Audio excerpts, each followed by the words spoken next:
I'm starting the vlog at 12:29 a.m. because as I'm finishing up the previous day's vlog, it's rendering right now. I'm waiting for it to finish so that I can put it up on YouTube. I checked my YouTube dashboard and I think I've hit a milestone. Yep, look at that number. I'm rolling in the dough now. $100. I had been watching that ticker kind of slowly inch up over the last month almost, and I was wondering when it was gonna get over 100, and it's over 100. $100 closer to independence. I'm asking Annie about going to Hangzhou. The G20 summit is coming up. Go out, they allow you, but you go inside, they need to check your everything. Like where? When you get off the highway?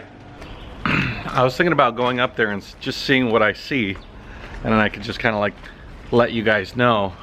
But Annie says that they would not let me videotape anything. 30,000 police officer? Yeah. They're just on the road. And wear normal clothes. Yeah. Plainclothes officers everywhere. Just check everybody so often. Terrorists. They're looking for terrorists or something? No. Anything have problem or anything they think it could be a problem. They kick out all Xinjiangese out of Hangzhou. Really? Yeah. Annie says I should stop flying the drone during the G20 summit here in Ningbo.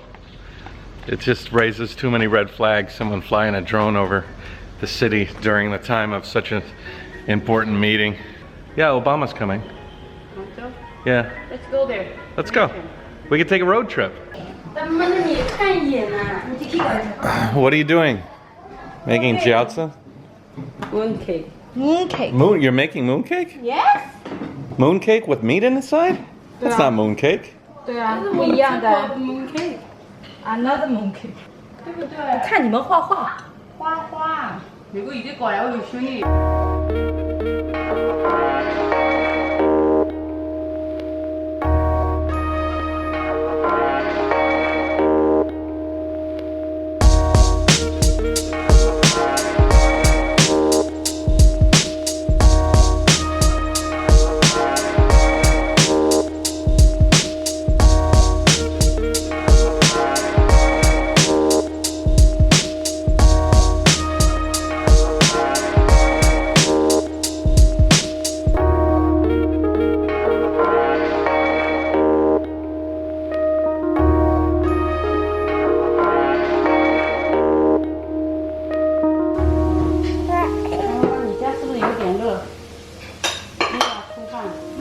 Hey.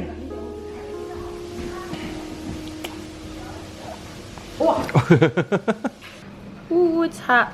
一碗 rose， 就可以直接吃了吧？ It tastes. It tastes good. 我也要吃。And you know what to drink your milk. See you later. Bye bye. See you. Bye bye. Bye bye. Bye bye. 是为头放糖了。 Hi. 啊 ，deep look。你看谁啊 ？Salute. So funny to not be able to control your body. Because the head is too heavy. Is the car going to be ready today? Yeah. Is it ready now? No, he didn't call me yet. I will send him a message. Maybe I'd like to go see the video film project with Randy. All right, I'm headed out of the house. First stop, the Audi dealer. Pick up Oscar with 2 brand new tires. I'm at the Audi dealer picking up Oscar. It's kind of funny. The ashtray on the table in the office area. Reminds me of Mad Men. Smoking, getting business done. There he is.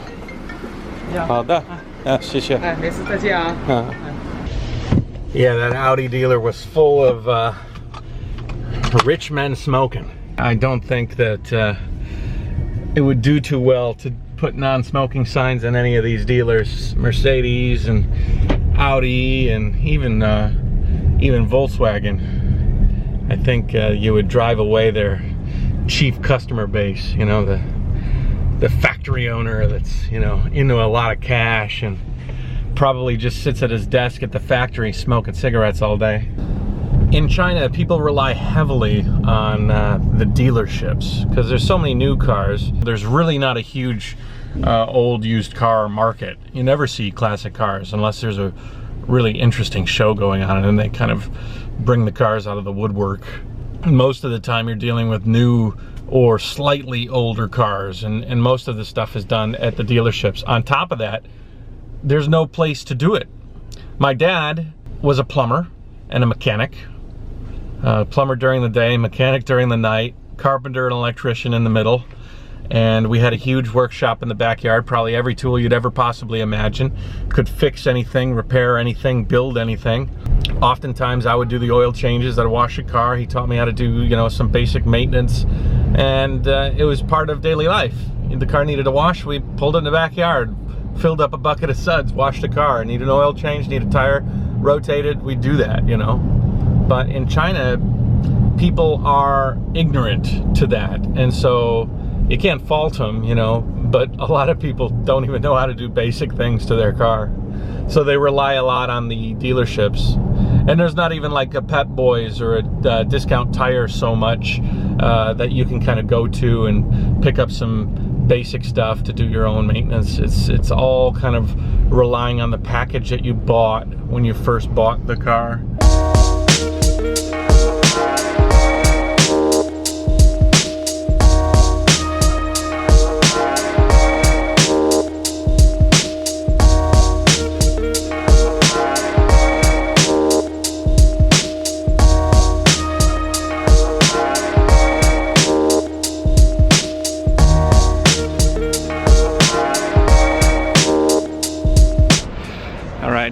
We're here. The movie set is actually in this apartment building here. These two towers, well, one of them is supposed to be the tallest tower in Ningbo.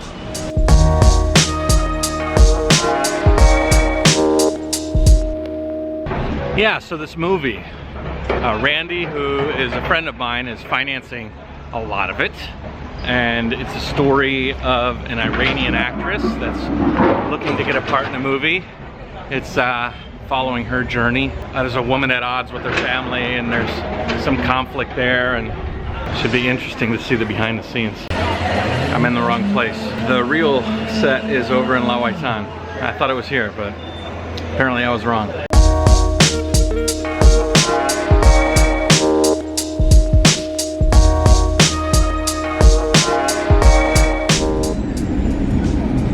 Randy and his American e-bike.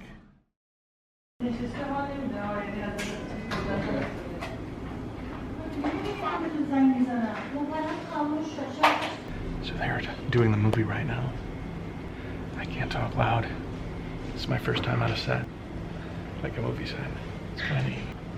This is a low-budget film, but there are some really notable actresses and actors in it. The biggest star is Urshadi, which is star of Taste of Cherry, back in 1997, I think it was, or 6. But the cool thing was, he was driving in the streets of Tehran, and Kiarostami himself said, "I need that look." Pulled him over, and that's how he got that role. He's the biggest famous person here, and he was won awards in various film festivals, at Cannes Film Festival. That Taste of Cherry one movie. He was in the Kite movie. The Kite Runner. Kite Runner. Okay. So he was the one who's Kite Runner. Yeah. Cool. Is the actress famous as well, or? I mean, not famous like the other guy, but she's done a lot of work in Iran, in England, and back in the States.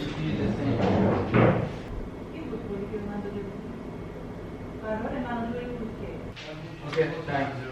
All right, camera 1 rolling. Camera 2 rolling. 19-1.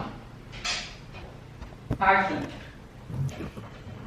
It was interesting to see a semi-professional, that was still a guerrilla style of recording, but it was interesting to be on the set with something a little bit more professional than what I worked on. If you guys don't know, I produced a television show here in Ningbo. It was a bi-weekly episode that was hosted, directed, recorded, and assembled completely by me. I did have some camera people that helped me out from time to time, but the buck stopped with me. It was an educational experience, and I think I did a pretty good job. But I'll tell you what, if you have passion for something, most of the time, it's gonna turn out pretty awesome. Because when you infuse passion into what you're doing, you don't mind making mistakes, you don't mind working hard. And I think that you can almost accomplish anything as long as you work hard enough. Later in life, I found out that I really loved video. And I wish I would have found out sooner, but you know, everybody has a path. But when I did find out, I ended up making all these episodes for Ningbo cable television. It opened my eyes up to something that we're watching right now. I mean, that was a catalyst. But that movie set was much more organized than what I did. I had never been to film school. I've never really done anything with video from a professional standpoint up until that show in Ningbo. So I had to learn quick. Like I said, because I was passionate about it, I did learn quick. And I think I was able to get pretty good at it. I think I was really lucky to find something that I was so passionate about. I had been in such a pursuit of money my whole life that I thought that was where life's meaning came from. That was the most important thing. But what are you gonna do with money? Well, travel, buy video stuff. I found out that the things I wanted to buy with the money that I was working so hard to get were things that I, in essence, could turn into a career. So instead of trying to afford the trips and trying to afford the camera gear, I instead focused on trying to make the camera gear and the travel propel the video and the travel. So doing what you love pays for doing what you love. At least that's the ultimate goal. In a roundabout way, it brings me back to what I was talking about earlier this morning in the beginning of this vlog, the $100 from YouTube. That's a real milestone moment because first of all, YouTube won't pay you any money until you've reached over $100 accrued in advertising revenue. But hitting that mark really legitimizes the work I've been doing all this time. I mean, it's like putting that first dollar bill on your wall if you're a restaurant or whatever, but this $100, that's the beginning. Enough people have watched and you guys are awesome, and all of the people that find my videos interesting enough to view are propelling the revenue generated to provide me a living eventually that I might be able to live off of. And that's amazing. I posted right away that I had made that $100, and a couple of people were like, what do I need to do in order to help you more? And it's funny, it's like, it's not really about what you guys do.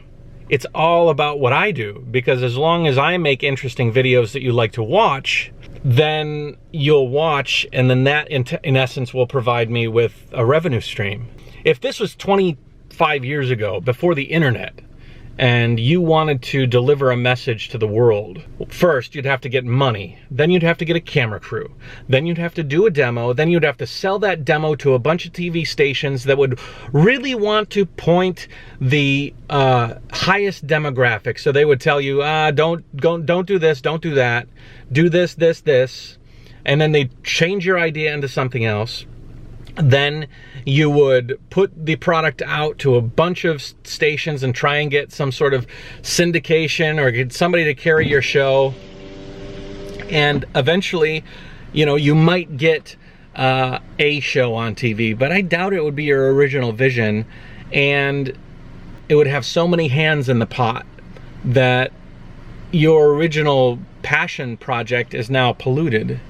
I can just keep plugging along, putting these videos out, boom, boom, boom, boom, and until, you know, the audience finds me that is interested in this story, I can keep going, you know. There's no stopping me, as long as I have a camera and a computer. Anyways, thank you guys so much. it means a lot that I'm able to show these experiences to other people and have other people actually, you know, find value in them, and that gives my life some meaning. I think I'm going to end this vlog the way it is. Oh, and by the way, you saw something on my face here. I just reviewed some video. That's an ingrown hair. So that's what you saw. I just noticed it. Yeah. I didn't get in a vicious back alley fight. It was just an ingrown hair. So subscribe, tell your friends, like, comment. I appreciate it all. And as long as I can continue to make interesting stuff you guys like to watch, I hope to continue to be a part of your lives in even this small little way. Thanks again, JaYoe. I'll catch you tomorrow. Oh, and just in case I didn't find a place in this episode to put the drone footage of Lawaitan, I'll end with some of the drone footage from Lawaitan.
So I was flying the drone and I had some friends come by.